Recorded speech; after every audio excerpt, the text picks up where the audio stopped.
Welcome to the Monthly Yap Up. I'm your host Ellie, and this is a series where I yap to the camera until I run out of things to say, and then I upload it to YouTube. So if you know me from other platforms and want to get to know me better, then this is a good place to be. Or if you just want to put something on in the background while you're doing something else, then stick around. That is not what my intro is supposed to be, but well, it was close enough, and I try not to edit these, so it's gonna stay. Welcome to February, I guess. This month has been a bit tumultuous for me. I feel like emotionally a lot has happened, good and bad, so let's get straight into it. I've got a long list of notes, and I want to start off by giving a shout out to my friend Jasmine. So thank you for watching my videos, Jasmine. She watches them all like while she's working, so I really appreciate her for that. I have very supportive friends, so thanks JJ, I appreciate you. But yeah, this is a big list, and I want to start with a rant so then I get it out of my system and it doesn't end on like a bad note. So we have to talk about Pokemon because this is the first month really that I've been into collecting and I've been wanting to get the main drops. It's my boyfriend's 30th birthday coming up soon and I wanted to get him some Pokemon stuff for his birthday, so I tried to catch all of the drops this month and something needs to change. I don't know what can change. I don't know how we're going to change it. And I feel like everybody's doing their best, but I have things to say. So I started off, there was 4 products dropped at the beginning of the month. So there was 2 different sticker packs, a blister pack, and the Pokemon 30th anniversary box. They were dropped and I managed to catch them on Argos. I managed to place 5 orders for 3 different products. I bought a couple of things twice, one for me and one for my partner. So 3 of those orders were confirmed and 2 of those orders were processing, which is fine. And I'm really lucky to be able to just sit on the Argos app or website and just wait for them to come live. It did genuinely take me most of my day to figure it out and try and get stuff. So again, I'm lucky to be able to do that, but it did take up a lot of time. And 2 of my confirmed orders were cancelled, which was annoying because I paid for them and wasn't expecting them to be cancelled. And then I was expecting my pending orders for the same items to then be cancelled, but they were confirmed. I was very confused, very baffled by that all. And don't worry, I know I'm talking about my boyfriend's birthday presents. He had to pick them up because I ordered them to his store because my store didn't have them. So he knows he's got them and it's fine. And I was just really baffled by the fact that it was like, oh no, we don't have any of these left. Oh no, wait, actually we do. Very confused, very emotionally confusing because you get really excited that you've got all of this stuff and you hit the drop and you manage to get something and then it's cancelled and then it's not cancelled. It was just really confusing. I do have a bit of beef with Argos over that and over the Ascended Heroes ETBs because I don't think my local store got any assigned to them, which was annoying, really annoying actually.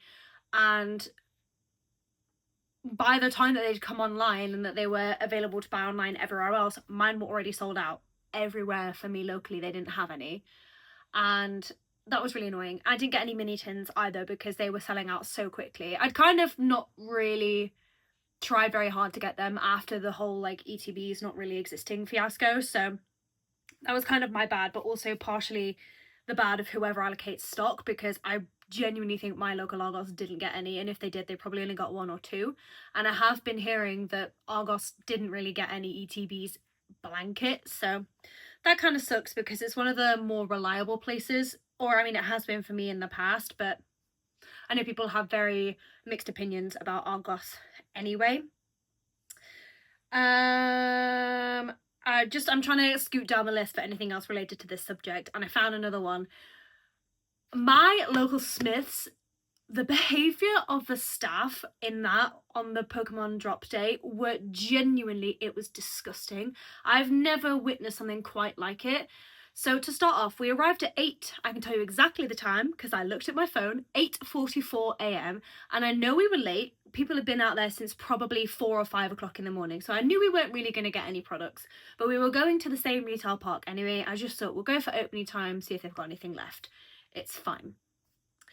So I'm just getting out of the car at 8:44 when a stream of people come out of Smith's, bearing in mind Smith's opens at 9, they come out of Smith's with the ETBs. And I was like, huh. Now, I'm not saying this with any judgment at all, because I know adults can be collectors, and my boyfriend, adult man, is a collector, but it is important to the story later.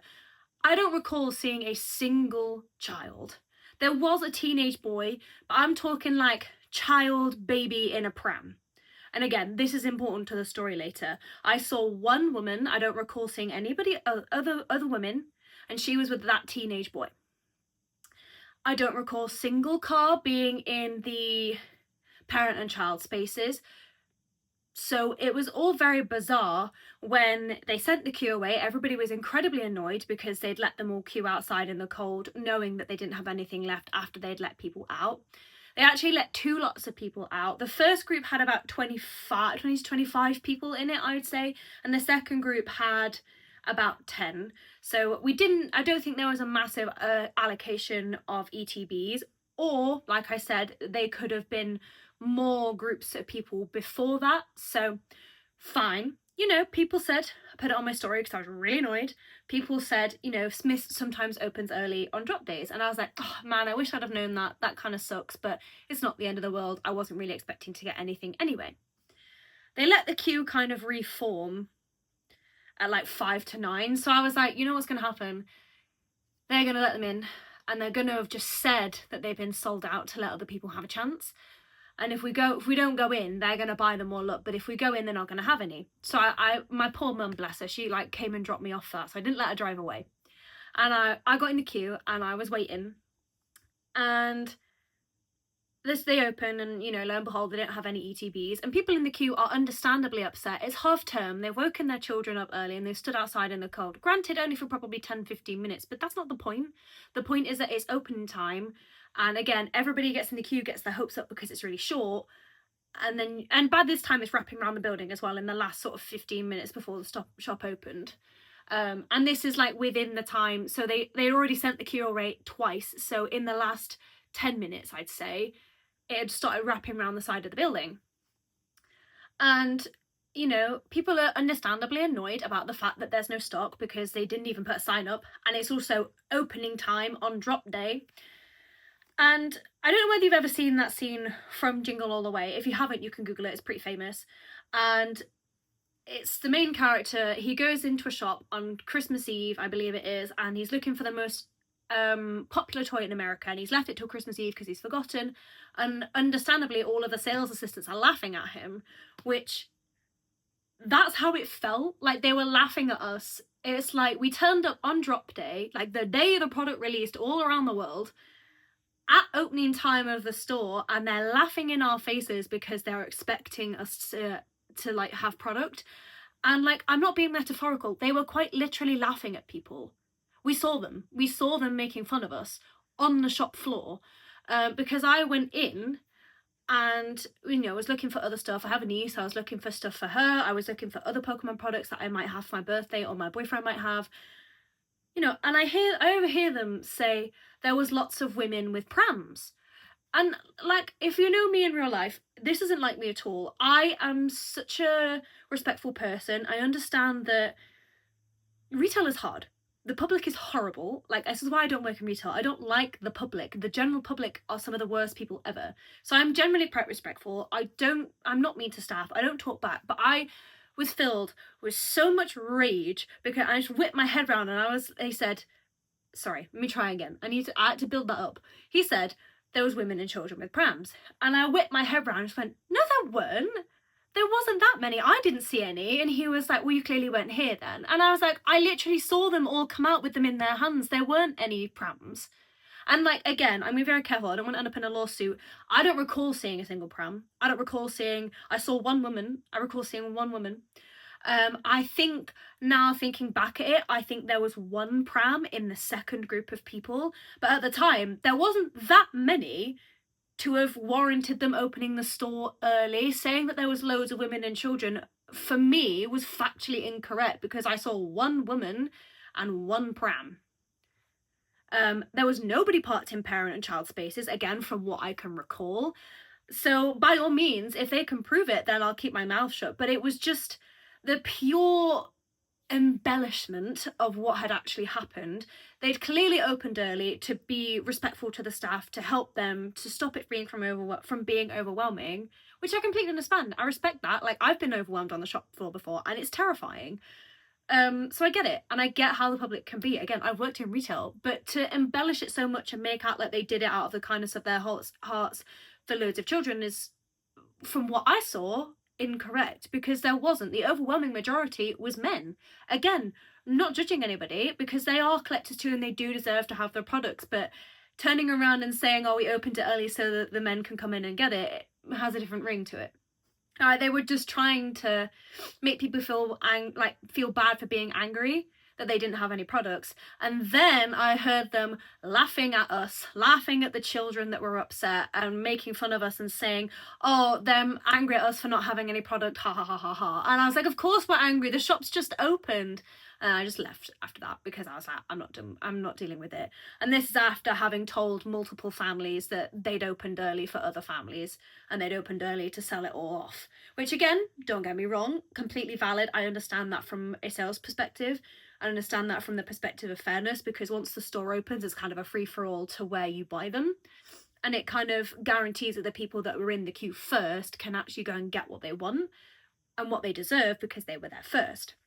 It was just the appalling way that they spoke about and around customers. I can't remember completely, but I'm pretty sure they were swearing too, again, in a children's store, which is just ridiculous. Again, as staff members, as the person who was managing the shop floor, because it was in fact the member of staff that opened the door, to talk about your customers on the shop floor like that is really something else. Doing it in the staff room, fine. Do you know what I mean? Everyone is entitled to their opinion. They can think we're all stupid for lining up for Pokemon cards. Again, respect it. They don't understand it. Fair enough. But to talk about we were literally in the store within earshot being bitched about. That's what it was. And I just think that's completely unprofessional, especially in a children's store, especially when the vast majority of people that came in at that time when we actually were allowed in the store were children and families. It was just a bit much. I also, on a separate day, had an experience with Scalper, so I'm going to talk about that. And then I swear I'm going to talk about something nice. We just have to get through this bit first. So I was at my local Sainsbury's and I was going there to pick up an order for something else, and I thought I'll scoot round the toy aisle. So I walked down the toy aisle and there was a man there and he was looking at Argos on his phone. I didn't mean to snoop on his phone, just kind of was there, and I just, as I passed, just looked at the toys and caught it out of the corner of my eye. He was on Argos looking at Pokemon cards, and I was like, we're here for the same thing. And I had my Eater bag with all of my Leafeon pins in it and like my Leafeon keychain hanging off it. So he clearly knew that I was there for the same thing. There was no Pokemon cards. So I scooted up and down the aisle probably twice, didn't see anything, walked around and went again. There wasn't anything there. So I walked away from, I went around the aisle and then I walked up towards the door. And then I just turned around because I was like, I'm going to check one more time. And as not 30 seconds later, it was so fast, he walked away with a whole box of blister packs in his hand. Didn't even make it to the shelf. He literally took it from the person that was restocking. They hadn't even opened it up. It was completely sealed. So I don't know whether he'd made a deal and he'd asked them and he was waiting for them, which again is completely fair enough. If you're going to open them all, I'm not going to judge you for being a collector. But it was the fact that when I literally went to ask him, please, can I have one? He twisted his body away from me and I was like, nah, that's where I draw the line. And I think part fault here lies with supermarkets for not having a limit. And I think that's something that needs to be addressed because I know that it's hard to keep track of, especially with self-service tills, but it's just, again, that's another set of people that get nothing. And I was there, I was quite literally there at the same time that he was able to get them had I literally just not walked away. Do you know what I mean? It's just not, it's not fair. And I know life is not fair, but there's definitely something that we can do about that to make it more fair, because need I remind you that this is a children's hobby? This is a toy at the end of the day made to be played with by children. And I have yet to see a single child in my local area with any cards because of people like that. And again, if you're opening them, by all means, buy as much as you want. But it is common courtesy to leave a few for everybody else, no? Like, you don't take the entire stock. And like, I'm a content creator. I have a stash of packs to open for content, and I get it. Like, you smash through packs really quickly for content purposes, and I get that. If you're a Pokemon content creator, you need a lot of content. But I don't know, something about it didn't sit right with me, especially because he knew there was somebody else, like another collector there waiting for them. Had it just been him and like nobody else looking for them, then it would be a little bit different. But it's the fact that there was quite literally somebody else waiting for them there. But it hasn't all ended in disaster. I managed to get some Pokemon cards from the Card Factory, which, by the way, don't have a limit. So if you want to get a handful of packs from Card Factory, you can do. And they're also a retail price, but I imagine they won't be there for very long. And I actually spoke to the guy who was serving me because I was like, do you have a limit? And he obviously said no. And I was like, fine, I'll just take the 3 then, because some places only do 2, some places only do 3. I kind of took a chance with 3. And he was like, most people will go back and get a handful. And I was like, well, yeah, but then if you're going to open them, that's fine. And he said, well, they're not. They're just going to be reselling them, aren't they? And I was like, well, yeah, but at least if I leave them here, there's more of a chance of an actual collector getting them rather than somebody like that. And he was like, okay, that's completely valid. But yeah, I just feel like the community is such a wonderful community. Collectors are so generous, and most of the time everybody wants everyone to have something, and everybody is genuinely excited to have product. And that's what makes me think people like that person I bumped into, that man, I don't think he was a collector, because of the way that when I went to ask for one, he twisted his like, he was literally like, he had it in his hand and like shielded it away from me. Like, to me, that's not the actions of a collector. That's not the actions of somebody who's part of this community. It's somebody who wants it for themselves for whatever reason. I don't know if he was a reseller, but I don't know. Generally, people in this community are so kind, and it's just like those few bad apples, those few scalpers, those few selfish people that make it that way. Because I know that, again, if you're not going to be out all the time and you don't have the luxury of just going and getting it, blah blah blah blah blah, I get it, understandable.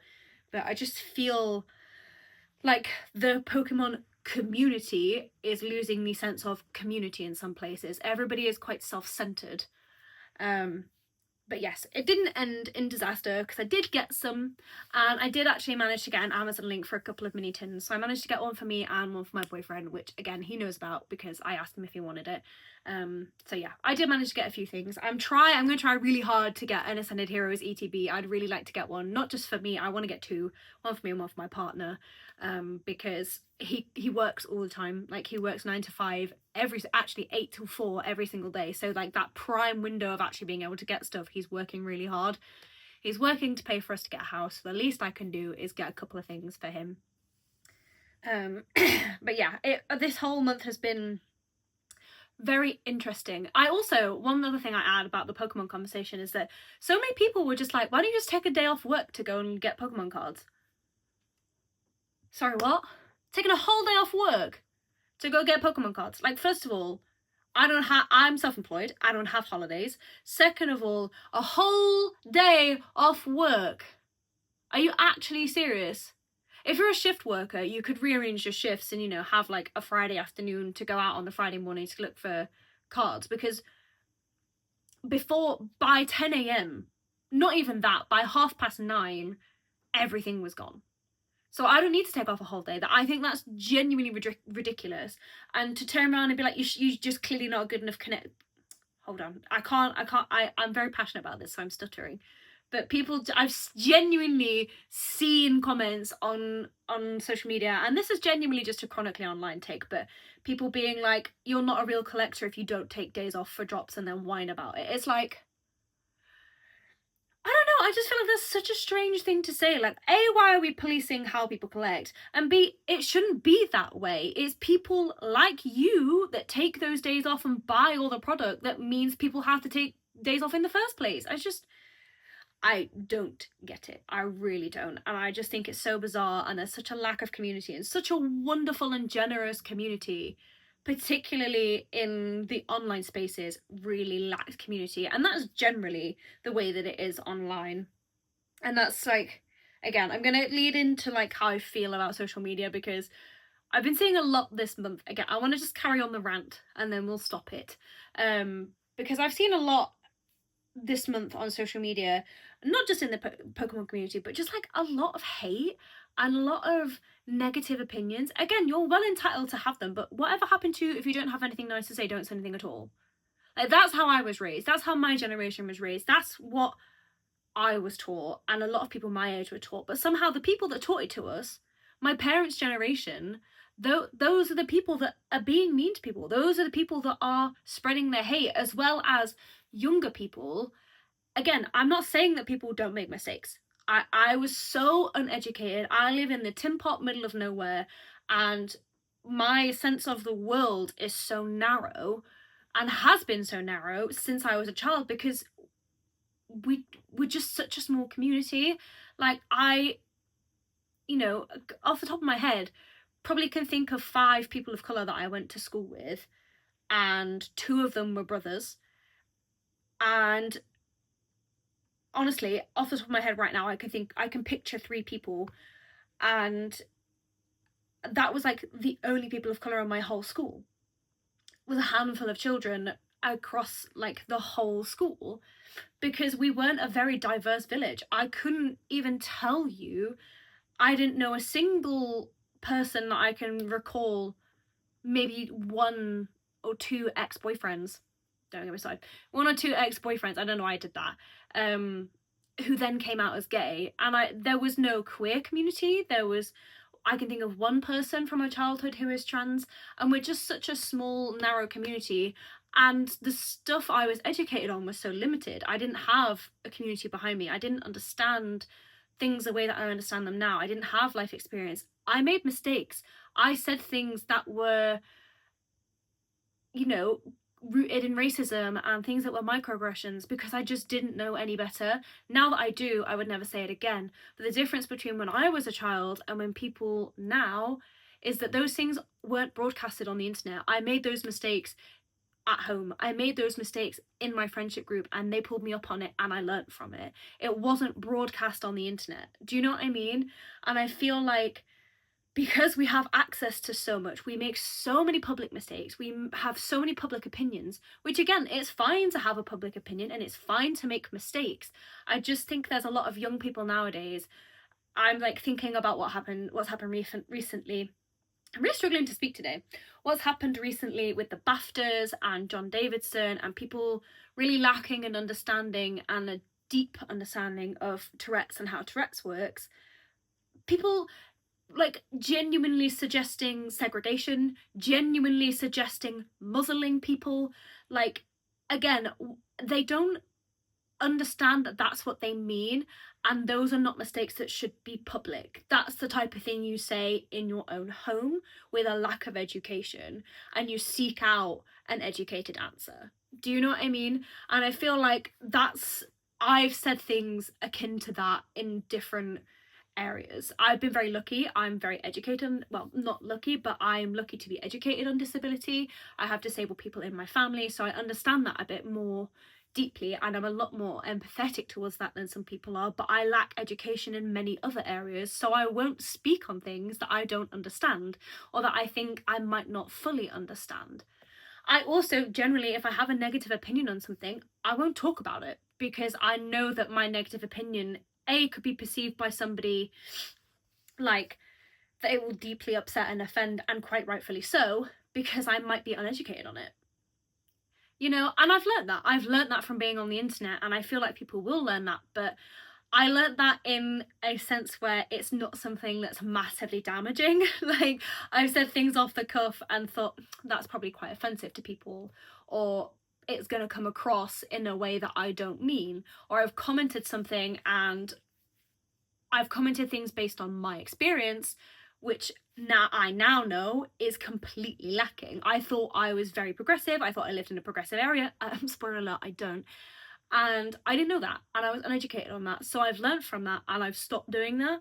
And I just feel like everybody, particularly the younger generation, are making very public mistakes, and they have very public opinions, and they want everybody to know about it. And that's fine. I'm not saying you can't have that, but I just do feel like we don't give each other grace anymore. We're so willing to say the negative things, but we don't want to say anything positive. I barely ever see positive comments. I barely ever see anything nice. So it can be really damaging. And I've just seen so many videos of people saying, do you know what I hate when this type of person does this? Like, so many people like to drag influencers saying like, oh, there's influencer mannerisms that I don't like. And it's like, that's fine. Like, why do you need to make a compilation video of all of the gestures you hate? It's so bizarre to me. Like, I don't get it. Like, fine, fair enough, hate it. Like, that's fine. There's some that I hate too. I'm not gonna sit here and say that I don't, but like, genuinely making a video of a compilation of them, like, it's just mind-boggling to me. I don't understand it. And I think maybe I'm taking it personally because a handful of them I do in my videos. But if you don't like it and you think it's cringy, then you can just scroll. We have so much power. We are so in control. And instead of using those words to be hurtful, you can literally just scroll. And if it bothers you that much, just block them. Like, I've blocked so many people just because I'm not interested in their content, and it means nothing. It's not me saying I hate them or I don't like them as a person. It's just content that I'm not interested in seeing on my For You page all the time. So I just scroll, and if it comes up consistently, I block. It's as simple as that. And I don't understand if something's not morally incorrect, you know, if someone's not being racist, homophobic, sexist, you know, we don't need to comment on every little thing. Like, if you don't like someone's hairstyle, you think it looks ugly, you think their outfit looks ugly, fine, have that opinion, but I feel like we don't need to comment that. We could genuinely just scroll. I'm not saying you have to say something nice, we could just move on. You know? I just think it's very interesting, and I think social media as a landscape is very difficult, and I know what I've said is very opinionated, so I'm genuinely expecting comments about it. So like, it's fine, we can have a discourse. Like, that's just my opinion, and I'm not set on that. I'm very open-minded. I'm very willing to change. I'm speaking from my personal experience and just things that I've seen a lot on the internet. But yeah. Oh, speaking of things I've seen on the internet, K-pop. K-pop is more than just K-pop Demon Hunters, guys. Like, has anyone seen that about the concert in Belfast, and like, people didn't know that K-pop wasn't just K-pop Demon Hunters, that K-pop Demon Hunters was a part of K-pop. And I think this is a very interesting situation, I suppose, because I don't know, I feel like it's one of those cases where, you know, if it wasn't what you thought it was, why didn't you just Google it? When you're there and hearing these songs and you think, this isn't K-pop Demon Hunters, this isn't K-pop.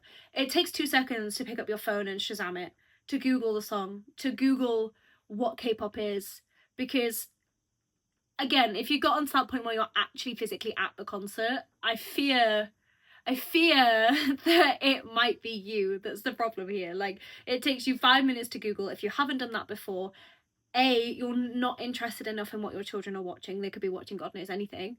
And B, that's a lack of your education, which we're not willing to seek out anymore, I think. And it's really important, because if you're looking at the list of songs, and I've read the list of songs, there's only 2 songs from K-pop Demon Hunters listed on there. The rest of them are K-pop bands. If you're reading that list and you don't know which ones are K-pop Demon Hunters and you don't know which ones aren't, if it never even crossed your mind that it wouldn't be K-pop Demon Hunters, you aren't watching what your children are watching deeply enough, because you should know the songs from K-pop Demon Hunters. You should know their names well enough to know, I don't think that's the song from K-pop Demon Hunters, I don't know that one. You should be engaging with what your children are engaging with, because otherwise, who knows what they're engaging with? Who knows if it's appropriate? Who knows that it's acceptable and that it's not feeding them things that are absolutely traumatizing and that people shouldn't be listening to and looking at that age? And like, I'm a teacher, I'm so in tune with what the children are watching and what they're listening to, because it's part of my job. I'm a dance teacher, I have to know their songs, I have to know about their music, because it's what keeps them in my classes. I just think it's really bizarre. Like, everybody's busy. I'm completely aware of that. Everybody is so busy, but it's about safeguarding your child. And I think that responsibility, particularly in some experience of mine, safeguarding your child is as much responsibility of the staff that teach them as it is the responsibility of a parent. And I think not engaging with what your children are engaging with is a big safeguarding issue, and it's a big issue. Like, you wouldn't let your child go on social media at 4 or 5 or 6 years old, but you'll let them sit on YouTube and consume whatever they want at 4 or 5 and 6 years old. It can be equally as dangerous, and I think some people aren't aware of that. And that K-pop Demon Hunters, it wasn't a K-pop Demon Hunters concert, but people thought it was a big example of the fact that people either don't have time or they're just not engaged with the content that their children are watching and consuming. And that's scary. I feel like that's everything I needed to rant about this month. So we're going to move on to something more positive, or slightly less positive. I've been so sick. I feel like I've had the plague. I'm slightly better. My nose is running because it's cold in here. But I've genuinely been sick for about 5 weeks, and I'm still having symptoms. I'm still like clearing my throat and having a little bit of phlegm, but I'm not actually sick anymore. I lost my voice. I couldn't breathe out my nose. It genuinely has been exhausting. And I don't realize that I'm ill, if that makes sense. I just think I'm feeling a bit run down, because I do feel run down quite a lot. And I just went to work, carried on as normal, and then all of a sudden last week I had 3 days off and didn't have anything to do. So I genuinely just stayed in bed for 3 days straight and didn't do anything else, didn't film, didn't make any content, didn't stream, just laid in bed for 3 days, and I feel better. Who would have known that bed rest actually makes people feel better? I always thought that was a myth when I was little, because it never worked for me, and it hasn't really worked for me, but I just think I needed a break. And I've had a wonderful month, and I love working and I love being busy, so it's not really a problem, but I genuinely think I just needed to like stop for a little bit, let my body recover, and then I was actually like allowed to go out of the house again, and I felt better. I felt good enough to go out of the house again and not feel horrendously unwell. So yeah, at least I'm not sick anymore. In the time that I was sick, I actually went down to visit my partner. He lives in a different part of the country because he bought a house, which is so exciting. And it's the first time I've actually managed to go and see it since he's bought it. So I had a little tour around the house. We got to look at the bathroom because we're having the bathroom done. So we were looking at the progress of that. And yeah, I'm just really excited. I got to drive up to it for the first time, and it's a really exciting time, and I've been really nervous about moving out. I'm really nervous. Like, this is a big step. It's a big chapter in our lives, and I'm really bad with change. So I'm very excited to move. All of my friends are down there pretty much. I'll be closer to my other friends, and yeah, I'm just scared of being responsible for my own home. I feel like I'm going to set something on fire. I feel like something's going to go horrendously wrong. But we went sofa shopping, which was really exciting. We bought a very nice sofa. I love it. I don't have a picture of it. It's on what I'm filming on, so it's beautiful. It's this really lovely L-shaped sofa, and it's gonna be forest, like really dark forest green, and it's got a recliner, it's a sofa bed, and the best part of it was there's cup holders in the arms, and I'm genuinely so excited for it. And we genuinely, like, we weren't expecting to buy a sofa, we were just looking for a sofa. So we went into DFS and we kind of wandered around there. There wasn't really anything that we liked. We were really set on an L-shaped sofa bed, and they're really hard to get hold of, as we've discovered. But he'd looked at ones and found one that he liked, and it's this nice burnt orange colour. We had that one in the back of our mind, but it was like $3,500, which for what it was fine. Like, it was an all right price, but we kind of like, we're going to go to Sofology. That one's like our base that we're basing everything else on. We never actually made it to Sofology, by the way. We just saw it online. So we went to DFS, found a couple of like armchairs. There was a really nice swivel chair, like an egg chair. Oh, I loved it. Could just curl up in it and read a book. And if I've got enough room in the spare room, I want it in the spare room, but I don't think I'm going to have enough space. So there's a couple of like armchairs that we saw in there that I quite like for the spare room. But wasn't really any sofas. There wasn't really any L shapes. There was stuff that, like, modular stuff that we could make into an L shape, but we were just like, there was nothing really that screamed us.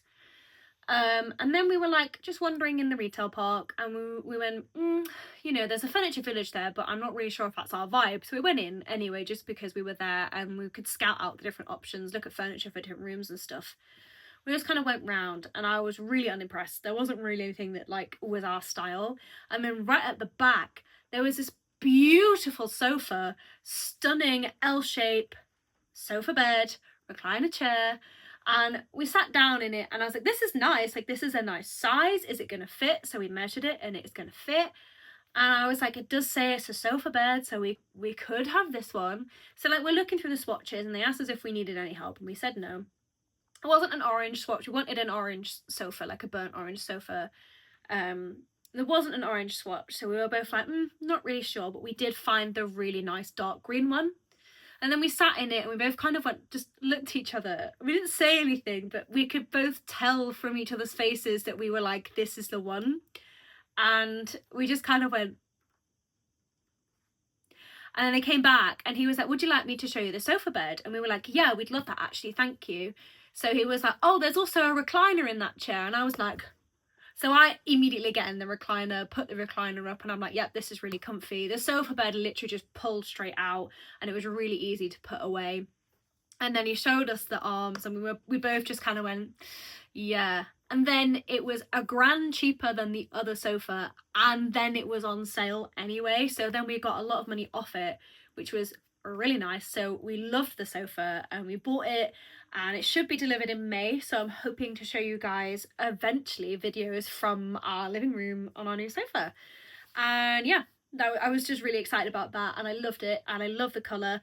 I wanted a dark green sofa and Charlie wanted a burnt orange sofa because we're going for like a forest theme, like colour scheme, and he loves red pandas, so we're doing a lot of green on the walls, and we were going to do burnt orange sofa with green cushions, but now we're doing a dark green sofa with like sage green walls. So it's still got that foresty vibe, and we're going to try and go like orange cushions, and we've got a dining table in our living room, so it'll be orange cushions, orange like placemats, orange rug, like things like that, so orange accessories. So we're still having a bit of that burnt orange, and I was like, we can go and buy the Sofology sofa if you want it, and he was like, I don't think the colour is worth £1,000. So we're quite happy, loved the sofa, we're really happy with that. And I'm chuffed. I'm glad that we got the green one. I was excited about orange, but like I'm really glad it's green. It's beautiful. I'm really excited for it to come. I'm just really hoping that our roof can be done by then. It's been raining so much that they can't fix our roof, and after we finish the roof we can finish the bathroom, and after the bathroom is finished we can paint. So we're basically just waiting for the roof to be done. Obviously the weather's terrible. So yeah, I'm hoping that that's done soon, and then hopefully at some point near the end of the year you guys will start seeing videos from our house. We also then after that went paint shopping. Never again. It was awful. I hate paint shopping. And there was no problem. We went to the Dulux shop, and the store assistants in there, like the staff, were so kind. They were so lovely. The reason we went to the actual Dulux shop was because we couldn't find a paint colour in a single shop that we wanted. We both had a very specific vision of what we wanted, and we couldn't find all of the colours from one place, and we wanted to put them next to each other. Because the problem with sage is that it can come across really mustardy, or it can come across really blue. So we wanted to get like a balance of colours for the living room, because we wanted a dark green wall as well for the TV. So we didn't want the green to make the sage pull blue or yellow. We couldn't find anything that went together, so we did end up going to the Dulux shop, and they were really lovely, but my god, paint's expensive, like really expensive. And we bought enough paint hopefully to do the whole house, so it was like one big expense, but holy crap was it expensive. It was good because you got to like pick the finish and stuff, but it was a lot of money. But it's done, and it's an expense that has to be paid because you have to paint your house, I suppose. And it was the colours that we wanted. Like there was no point, we could have just bought paint from somewhere else. There was no point in buying paint from somewhere else for slightly cheaper, because it wasn't the colours that we wanted, so we were going to end up repainting it anyway. So I'm hoping that when they go on the wall they'll be fine, because I know sometimes when they're actually on the wall they look a bit different. We didn't buy any swatches because a lot of the paint is dark anyway. So yeah, we're hoping that our decorator will be able to paint the way that we want them to. Say our decorator, it's Charlie's, my boyfriend's uncle, is a decorator, so he's going to paint for us. So yeah, it's just It was just like, he told us the total, and I think both of our hearts just like fell out of our asses. It was just like expensive. But we're hoping that it's one of those things we don't have to buy again. And if we do, it's only going to be like a pot, or like maybe like 2.5 liters or whatever to finish off something. We're hoping it's not going to be too expensive. In the future, I would like to do the kitchen. We're currently leaving the kitchen alone. It's beautiful. It doesn't photograph very well, so when we first bought it, I was like, we're gonna have to paint that, because the ceiling is like wood planks, which is stunning, but it makes the room look really orange. It makes it like picture really yellowish, but actually it's really bright in there, and in real life it's quite nice. And it's also wallpapered, which I don't love, but if we paint it white, like if we paint all of the wallpaper white and just freshen it up, I think it'll be less offensive. I'd like to eventually. In my ideal world, I'd love to paint the cupboards, but they're like vinyl. It's so strange. There's like stickers, but they're not like an offensive colour in real life. It just, on pictures, I was like, that's gonna be really like, just feel really dingy, but it doesn't. It's quite bright, so I'm just hoping that in the evenings it's not so like orangey. I have a thing, I don't like orangey coloured lights. I don't like warm tones. I like things to be quite flat. Not white, I like a warm white, but I don't like yellowy white, if you know what I mean. I'm sure you do. Not that there's anything wrong with it, I feel like I just like bright spaces. I like when I turn the light on that I can see. I feel like with yellowy lights, like a yellow white rather than a warm white, yellow light, it just doesn't, I feel like I just can't see enough. It's just a bit dingy, which might not, like, it might not actually be the case. That's just how I feel, okay? So I was just a bit worried the kitchen was going to feel dingy.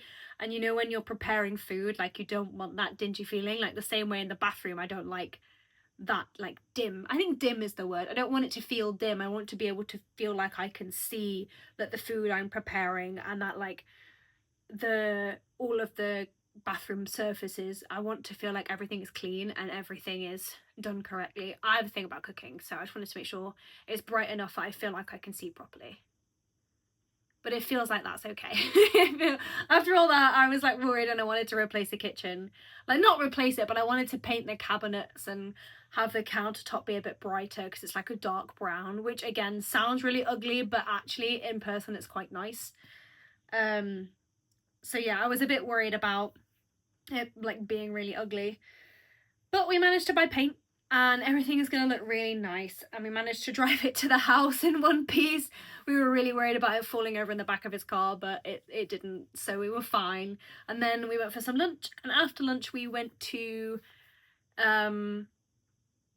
where did we go? We went to like a carpet place, or like a flooring place. Holy crap, floors are expensive. Holy crap. Like, I knew this whole process was going to be expensive, but actually seeing each individual price, like, you know, it's like buying a house and doing up a house is a big expense overall, and you know how much you're going to spend overall is a big price. But like, going and seeing the price of carpets, shoot me, they're so expensive. Like, it genuinely was so expensive, and we couldn't work out whether it was the price of the carpets that underlay and the fitting, or just the carpet itself. And then we looked at some laminate for like the living room and the bedroom, and it was like, we still couldn't work out whether it was including fitting, because it wasn't include. If it didn't include fitting, then that was hella expensive, like way over market. But the thing is, we kind of like, we made our decisions of what we wanted. Like, we know what carpet we want, what colour it's going to be, what laminate we want, and what colour it's going to be. So we know what we want in every room. We know how, we took swatches of the paint with us, so we know how it's going to interact with the paint and all that kind of stuff. So we do know what we want, but it's just a case of finding it for a reasonable price with fitting. So that's kind of like the next thing that really needs purchasing. But I feel like we're like most of the way there. I feel like we've done most of the big purchases. We just need a bed, but like, again, like, I'm not that fussed. We know what we looked at careers about TVs and stuff. We've decided on a TV, which is like less of a big purchase than the sofa. So we know what TVs we're having. I'm taking my TV from home because we've already got a perfectly working TV for our bedroom. We're taking our PCs. We just kind of need desks, but he's taking some of his desks from home. It's just like, we've done like the big bits, we've done the scary bits of like the paint and the sofa. We just need like a bed, and then I feel like we've done. I mean, we have to buy the carpets, but we've made the decision on the flooring, so it's going good. I'm really excited about it, and I like this part of like the designing and the buying stuff. So we also went on the day of the Pokemon card fiasco, I went and I bought two. If you have a look on my TikTok, you'll see what they look like. But I bought some cushions for our sofa. I bought two from Dunelm, which are identical to our curtains, which we also have bought. We've also got oh my god, get sentences out. We bought curtains from Dunelm. So then I took those curtains around Dunelm to match them to a pillow. So I've got some cushions for our sofa that match the curtains. But we've also got a door, like a window, like a pretty window door. We've got a door in our front room, basically. So we've got a door curtain that also matches, which is nice. So it's going to be like we've got our nice matching curtains and windows, curtains and cushions. Jesus Christ. And yeah, so that's done. And then I also found some really nice cushions in B&M's. My brain is fried, guys. I'm really struggling today. But I want to get this done, so I'm going to carry on. We're going to power through. So yeah, I bought some cushions from B&M's. They were really nice. They were £10 for two, which I thought was a really good deal. I just want to find like an orange. There's some really nice orange cushions on Next, so I want to buy some from there. But I'm like, I need to like part with my money because they're really nice, but they're hella expensive. So I need to kind of decide which ones I want, and then I need a orange blanket to go with them. And maybe a green blanket to go with it as well, because I get very cold. I'm kind of regretting, there was a really nice thermal blanket in B&M's. I was kind of regretting not buying it because I think it's really pretty. And I fear we might not be able to pay for heating because I'm literally always cold. So if I get a big thermal blanket, it might be better. I think I might go back and buy that. I literally been thinking about it every day since I saw it, so I kind of want to buy it. When I went to visit my boyfriend, I went to see our friends Sam and Jasmine. So hi Jazz, and hi Sam. Same Jasmine that watches my videos. That's why I did another heart. And they moved into their own home recently as well, and it was just really nice to see them. I genuinely adore them with all my heart, and it's like part of the reason why I'm so excited to go down there is because we live so close.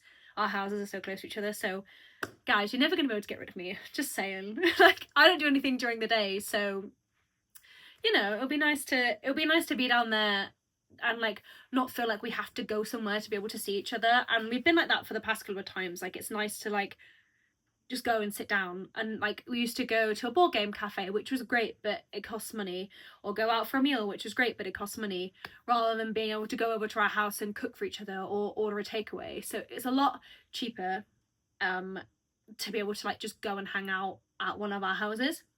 And I'm really excited about that. And it was really nice to see them.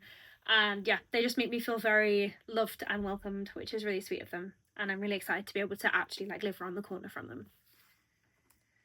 Well, I am terrified of moving out though. You guys, if I burn my house down, you're going to be the first people I call. You know that, right? Like if my house is on fire, I'm going to be like, help me. I'm like very excited about seeing Sam and Jasmine. And then, I mean, I was only there for like a couple of days, so it was like time to go home, which kind of sucked. I have a gripe, which I forgot about, with the Trainline app, because I tried to book a train and it didn't go through. And then the next time I tried to book it immediately again, it had gone up by £5. I tried to book it again, it had gone up by £5. I tried to book it again, it had gone up by £5. And it ended up being the most expensive ticket on the day. And it went from like £20 to like £100 in the space of like 20 minutes because it was the last ticket left. It was so annoying. It was just cancelling my booking so it could put the price up. Disgusting behaviour. So I ended up getting a different one, and it still cost me like 80-something quid to get home, which is fine. Like it's not the end of the world, but that's another reason why I'm just excited to move down there, because I'll have to drive everywhere and I can't drive, but I'm like glad that I don't have to pay for train tickets all the time. I'd much rather drive to home or like to my partner's house. So yeah, Trainline, we're not friends anymore. But yeah, it's kind of like the big update on the house and the things like that. One of my conditions before I moved down there is to be able to pass my driving test. However, the amount of driving instructors I've actually been ghosted by is unbelievable. And like, I know they're offering a premium service. Don't get me wrong, I know they're offering a premium service and it's really important to learn how to drive, but they're so expensive. And I know everything's expensive and we're trying to make a living and all of that kind of stuff. But like, I don't see it as like a luxury service. Like, I charge for my private lessons, I charge a similar price. Actually, no, I don't. I feel like they've gotten more expensive. Like, for private lessons, I charge between £35 and £40 an hour, depending on whether, like, I'm there or not, depending whether I need to cover travel, blah, blah, blah, blah, blah. Some of these driving lessons are, like, genuinely nearly £50. And I'm like, I get that it's really important. I understand everyone has to make a living, and it's, like, a niche thing to be able to go into. Like, it's not easy to become a driving instructor. But I was paying, when I was driving before, I was paying £28 an hour. And that wasn't that long ago. That was less than 2 years ago. I was paying £28 an hour.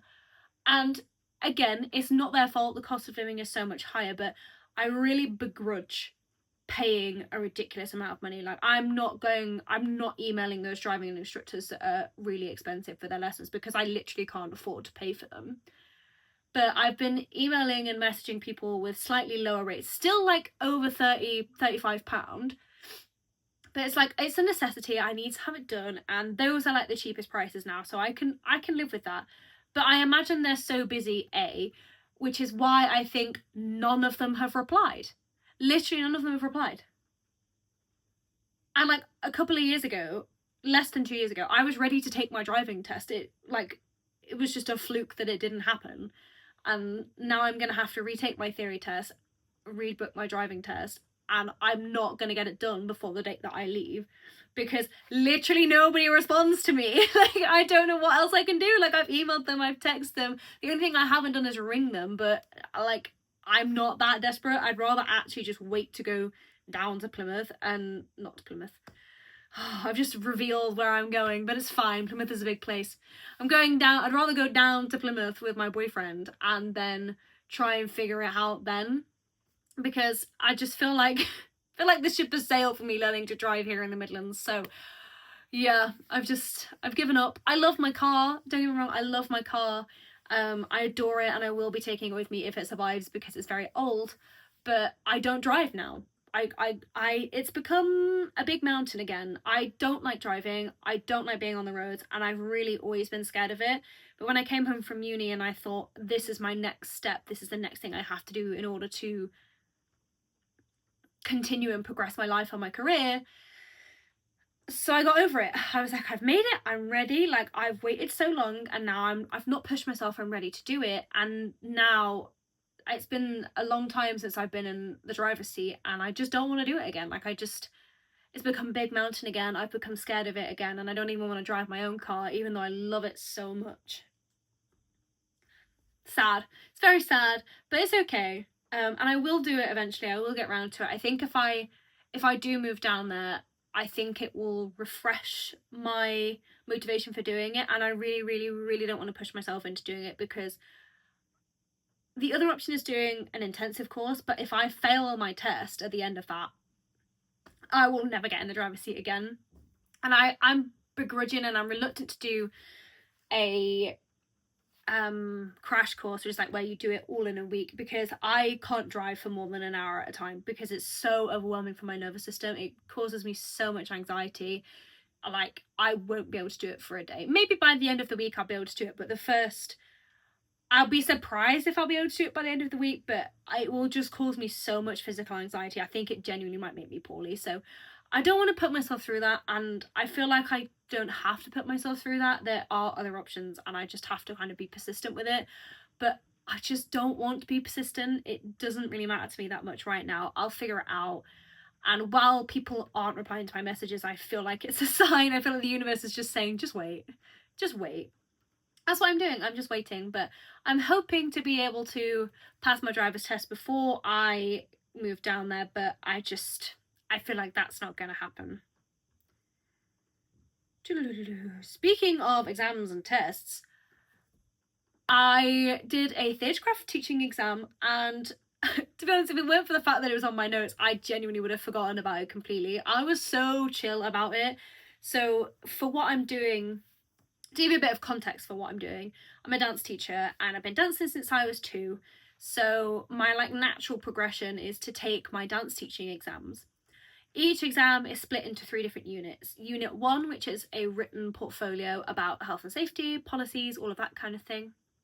Unit 2 is a practical, which you split into 3 modules, and you basically go through the grade of whatever subject you're taking it in, and then you perform it to the examiner, you count it through, and then you talk about anything, what's the word, like popular problems, any consistent issues, training exercises you might use, how you would teach it, what are the problems that you see in your students and how you rectify them, and generally what your teaching ethos for that grade and for those general dances. You also choreograph alternative exercises and basically like come up with a lot of teaching techniques. And then you have unit 3, which is an exam I've just taken, where you basically get an observed class. So you go in, the examiner sets you a certain amount of things to do. So for this exam, I had to do a stylized warm-up, a limbering exercise specifically for kicks, an amalgamation with 3 kick styles in them.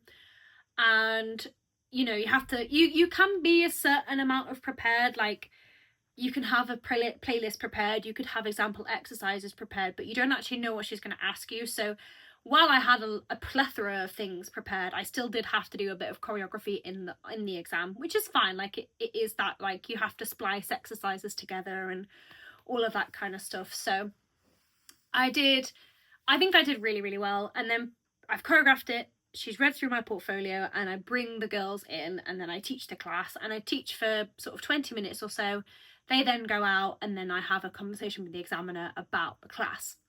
And genuinely, like, without tooting my own horn, that was the best one I've ever done. I've done a ballet one and a tap one. Ballet was fine. It was the first one I ever did, so I was really nervous and I was very not myself. I made a lot of mistakes and I just felt really uncomfortable. I didn't feel very comfortable in it at all because I was really nervous. And then tap was the worst one out of the 3. It wasn't bad by any stretch of the imagination, but it was just, I'm not massively comfortable with tap. I find it a bit more difficult, and then because I find it difficult, that rubs off into how I teach. I don't know, I panicked and I messed up the timing of one of my exercises and I couldn't get it down. So that was something I got pulled upon. I still, don't get me wrong, I still did a really good job. My results came out really well and I'm really proud of myself for that. But this time I got pulled up because I accidentally put 4 kicks in my 3 kick exercise, and my kick song was slightly too fast, and that was the only thing she said about the whole thing. She said that my timekeeping was excellent, that my rapport with the girls was really nice, and that she really enjoyed the way that I taught stuff and the way that I talked about it to them and the way I praised them. I was really proud of myself. I really enjoyed that, and I think I've been really worried about theatrecraft because I know it so well. It's the most recent exam that I did as a student. So I took it in 2019. So while that is now 7 years ago, which is terrifying, I took my ballet exam probably nearly 10 years ago now, and tap around the same time. So it hasn't stuck as well, and do you know what? I don't think I ever actually took the tap exam in the end. I think that's what we decided, is that I never actually took it because of COVID. So I've been working on it for a long time though, but I never took it, so it never stuck. Ballet was probably 10, if not 12 years ago. And theatrecraft is the most recent one that I've done. So I felt really underprepared. I didn't feel like I had to put in as much work into this one as I had for the rest of them. So I was really nervous the whole time for the whole of my exams. Like, oh my god, I feel so unprepared. I wasn't unprepared. I just felt underprepared compared to the rest of my exams. So I did my final theatrecraft exam. I'm still waiting on results. I'm going to check my emails right now. I'm still waiting on results. I'd say they'll probably come in like for next month's episode, so I can tell you next time. I don't think I've even got that email address on this phone anymore, you know? I'll have to tell you next time, guys. But yeah, I'm waiting on my exam results. I think they're going to be fine. I don't want to get my hopes up too high though, because you never know. I might have done something terrible. But yeah, I felt very relaxed. I was really impressed with my class. I had a really good time. The girls that I came in with were really, really lovely. I really enjoyed that exam, so I'm excited. And next, I'm moving on to modern jazz. So since I finished university, I've done a ballet exam, like a ballet teaching qualification. So I've got my ballet, I've got my tap. I did a freestyle teaching qualification, which took less time, but I found the most difficult because I've never really done freestyle, but it's something that I needed to have. And then I've done theatrecraft, hopefully, if I pass this last exam, and then I'll be on to modern jazz, which I love. I love modern jazz. I've left it till the end because I'd say it's arguably my favourite style. But I think it was actually the first intermediate exam that I did. So you like go through the grades and you get to intermediate level. And that's the exam, that's the grade I'm studying for my teaching exams. I think it was the first one I did, but genuinely the music came on and I was like, oh my god, this is like drilled into my brain. I don't think I'll ever forget it. And to the point where I remember being in the exam and I remember getting to a certain point and my legs being numb. Like I genuinely remember, like, there's an exercise, you start in a crouch and you have to jump all the way up and then control yourself back down into a crouch position, and I've never felt anything like it. It was so painful, and I'm surprised I didn't just collapse. My legs genuinely, I've never felt like it. Actually, once I felt like it once since, and that was at the show. The most recent dance show I've done, I did a ballet dance and it started on the floor and my legs didn't work. They literally, I went to sit up and couldn't move. So yeah, I've only ever experienced that level of jelly legs twice, and one of them was in the modern jazz exam. But luckily, I'm splitting this into modules, so it doesn't happen. But I'm very excited about it. I remember modern jazz very, very well. So I'm quite excited to see how this exam goes. I'm hoping to bash it all out before I move away, which is possible, but it's going to be a lot of hard work for the next few months, and I'm very excited about it. But yeah, I've been working really hard. I think because I've been working kind of hard with that, I'm also trying to choreograph show work for both the places I work at. So I work at a dance studio and then I also work at a branch of Stagecoach Performing Arts, and we're working towards our show in May, which is great. I'm actually really inspired. I'm having a really good time, and I'm working on a musical theatre show at Dancing, and we're doing Annie, which again, really fun. I'm loving that. We're just starting to do that. We've cast it we cast it this week, so next week we'll be starting going through parts and setting some scenes and starting doing some dances. But I've really enjoyed setting the little bits of that I have actually set, and like thinking about the scenes and like going through the script and all that kind of stuff. I've been really excited about that. And then for the rest of my classes, I've got ballet and tap, which I'm setting dances for, and I'm also attending a class as a student. So I'm doing a freestyle dance with my girls, and I'm really excited because they now know that I'm leaving, which sucks, and I'm really sad to be leaving them because they are like my girls and I really adore them. And without that class of seniors, I don't think my maternity cover that I did, like, they were like the closest thing I had to a support system. Like, I don't think without that class and without how hard they worked and how understanding they were of how much like work I had to do and how much of my workload had increased and the pressure that I was experiencing, without them being understanding of that, I probably would have left because it was very difficult. And I really really don't know how my principal does it. I'm absolutely in awe of her. I think she's an incredible woman. And yeah, I really feel for dance teachers out there because it is a lot, particularly that own their own schools.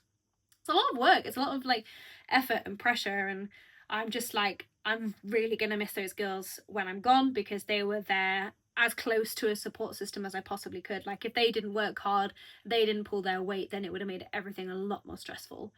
But yeah, so I'm excited to be dancing with them because they are like, they're all my babies. I adore them all, but that group I'm really excited to be dancing with. So My body's not though. I feel very sore, but it's gonna be really good. And I've been doing a lot of choreography. I've been taking a lot in, working really hard, and I just had a massive creative block. I was like, I feel like I'm reusing the same moves over and over again.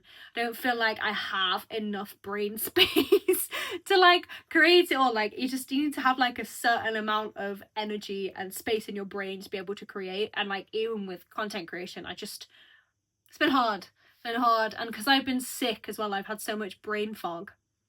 It's just been a very difficult month in terms of like actually using my brain. And you know what, like using my brain is hard anyway, but when you're ill and you have brain fog and you're doing so much, it's just like, guys, trying to deal with all of this in 1 month has been a lot, but in a good way, in a really good way. I've had a great month, and again, it's been emotionally tumultuous, don't get me wrong, but it's been a good month overall. And I want to finish off by talking about Valentine's Day, because I did have a really lovely Valentine's Day. We went to see, obviously, Sam and Jasmine, and we did like a little like Valentine's Day. We got each other little gifts, which I thought was really cute. We, like, unbeknownst to each other, we didn't plan on getting each other gifts, but we kind of, Charlie and I went shopping and we saw some things and picked them up for Sam and Jazz. And then when we got there, Jasmine was like, we bought you presents too. So it's just nice. It's like sweet, and it's nice to be thought of in that way, like to be like, we thought about you, we saw these things. So they brought us little Lego Pokemon. I think they're called creative blocks. Like they're in Hobbycraft at the minute. But yeah, she bought me a Leafeon one, which is really cute, and I've saved it. I'm gonna make it when we move into our house, because I don't want to put it in my setup and then it break. So I've currently got 3 Lego sets that are sitting in a box, and the Creator Lego thing that Jasmine bought us, and Sam and Jasmine actually, both of them bought for us. They bought us one each. I'm just leaving it in the bag so that I don't destroy it. But other than that, Charlie got me a very amazing gift for Valentine's Day. Now, I didn't think we were going so all out on Valentine's Day, so I feel a little bit guilty, because I feel like he spent a lot more on me than I spent on him. But it's the thought that counts, right? My dad has a 3D printer, so I asked him to 3D print Charlie a big Pokemon love ball. And inside he printed an insert, so I put some Charlie's favourite sweets in it, and then I put some Pokemon packs and a Pokemon tin in there, and Dad 3D printed it all for me. And then he came and gave me this, which is a Chinese exclusive set. It's really hard to get hold of. It's really expensive, and he did pay a little pretty penny for that one. I'd say like expensive in the grand scheme of life, it's not that expensive, but for like a box of Pokemon cards, I would say it's expensive. And I haven't bought any for myself because I thought they were too expensive, but he treated me to a box, and he also got me some packs of Destined Rivals, which I have not opened. Yeah, I'm very lucky. A very, very lucky girly, and I'm very excited for like next chapter. I'm excited to get my exam results, and hopefully I'll show you them next time. And I'm gonna check I've not missed anything off my list before I go. Yeah, I mean, apart from the Winter Olympics, that's the only other notable thing that's happened this month. Big up Alyssa Liu, because I was rooting for her. I'm so glad she won. Let me know if you watched the Winter Olympics as well. Before I go, I'm going to open a pack of Pokemon cards. So they are right behind me. I'm just going to like pick a random pack from the pile. Ooh, Phantasmal Flames. I've just knocked the whole pile over behind me. Phantasmal Flames. So I'm going to rip a Phantasmal pack. I'm going to sit here. This is what I did last time.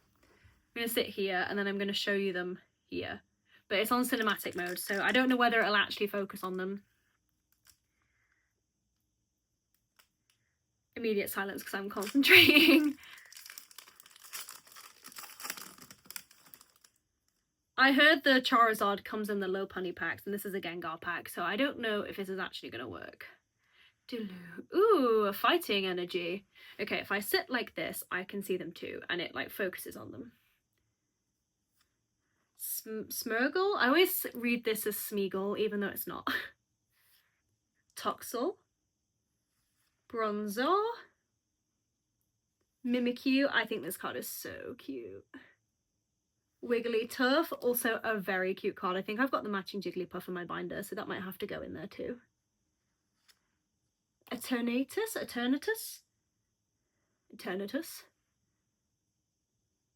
Jumbo Ice Cream. Definitely don't need one of those right now. It's freezing. Charcadet, hollow, reverse hollow, reverse hollow, and a punk helmet, reverse hollow, and finally a Flygon hollow. Very cute. I think my favourite was the Wigglytuff. I think it's very cute. I've got the matching Jigglypuff. Focus. There we go. I've got the matching Jigglypuff in my binder, so have to use the Wigglytuff. But yeah, I think that is the entire video. That's the whole Yap Up for this month. God, I'm exhausted now. Yeah, I hope you guys enjoyed watching, and hopefully I'll see you next time. I haven't thought about an outro, so my brain is running overtime to try and make sure I say all the things that I want to say. Please go and have a look at my other socials if you haven't seen me before. If you have seen me before and you've come from other socials, hi, thank you for being here. I hope you enjoyed this video, a little bit more of an insight into my life, and hopefully I'll see you in the March Yap Up. Bye!